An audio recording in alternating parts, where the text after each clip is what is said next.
আরাবল্লী, পাথরের নিচে লুকিয়ে থাকা জীবনের রাজ্য।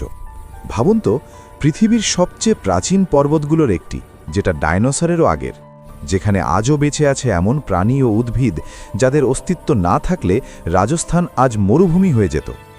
এই পর্বতের প্রতিটা পাথরের নিচে লুকিয়ে আছে জীবন, প্রতিটা শুষ্ক উপত্যকার মধ্যে বইছে অদৃশ্য জলধারা। আজ আমরা ঢুকে পড়ছি আরাবল্লী পর্বতমালার গোপন জগতে। আরাবল্লী, যেখানে মরুভূমির বুকের ভিতর জন্ম নেয় জীবন। আরাবল্লী, পৃথিবীর প্রাচীনতম জীবন্ত পর্বত। আরাবল্লী পর্বতমালা প্রায় 200 কোটি বছরেরও বেশি পুরনো। যখন হিমালয় জন্মই নেয়নি, তখন আরাবল্লী দাঁড়িয়েছিল।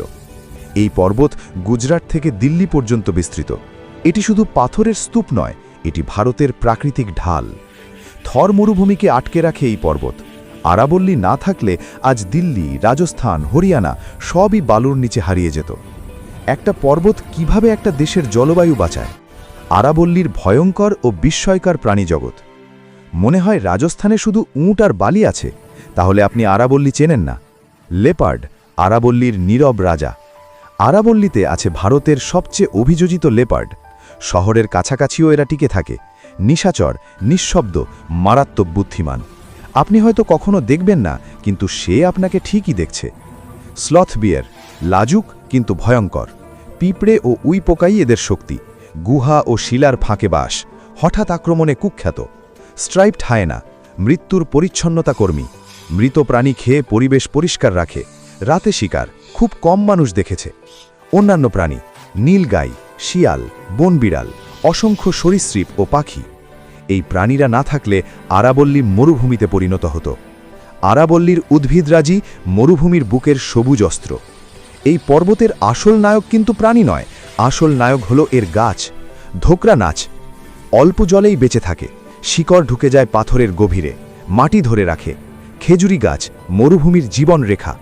রাজস্থানের কল্পবৃক্ষ, পশু, মানুষ, পরিবেশ সবার জন্য আশীর্বাদ। অ্যাকেশিয়া ও ক্যাকটাস প্রজাতি, সূর্যের আগুনে টিকে থাকা যোদ্ধা, জল সংরক্ষণে অতুলনীয়। এই গাছগুলো না থাকলে আরাবল্লীর প্রাণীজগৎ একদিনও টিকত না। গাছই কিভাবে পাহাড়কে জীবন্ত রাখে? আরাবল্লীর নদ নদী, অদৃশ্য জীবনধারা। আরাবল্লীতে বড় নদী নেই, কিন্তু এখানেই জন্ম নেয় অসংখ্য নদ নদীর জীবন। গুরুত্বপূর্ণ নদ নদী: বনাস নদী, সবরমতী, লুনি নদী, সাহিবী নদী। এরা সবাই আরাবল্লীর কোলে জন্ম নেয়। এই নদ নদীগুলো শুধু জল বহন করে না, এরা বহন করে সভ্যতা, কৃষি নির্ভরতা, ভূগর্ভস্থ জল রিচার্জ, শহরের অস্তিত্ব। আরাবল্লী ধ্বংস হলে এই নদ নদী শুকিয়ে যাবে। আরাবল্লী ধ্বংস হলে কি হবে? মরুভূমি এগিয়ে আসবে, দিল্লির দূষণ দ্বিগুণ হবে, ভূগর্ভস্থ জলস্তর নামবে, জীববৈচিত্র্য ধ্বংস হবে। এটা কোনো ভবিষ্যৎ নয়, এটা ইতিমধ্যেই শুরু হয়ে গেছে। আরাবল্লী বাঁচলে আমরাও বাঁচব। আরাবল্লী কোনো পাহাড় নয়, এটা ভারতের প্রাকৃতিক ঢাল, জীবনের শেষ প্রহরী। প্রশ্ন একটাই, আমরা কি এই প্রহরীকে বাঁচাবো নাকি নীরবে তাকে মরতে দেব? আপনি যদি মনে করেন প্রকৃতি শুধু দেখার জিনিস নয়, বরং বাঁচিয়ে রাখার দায়িত্ব, তাহলে এই ভিডিও শেয়ার করুন। আপনি কি আগে জানতেন আরাবল্লীর এই রহস্যগুলো?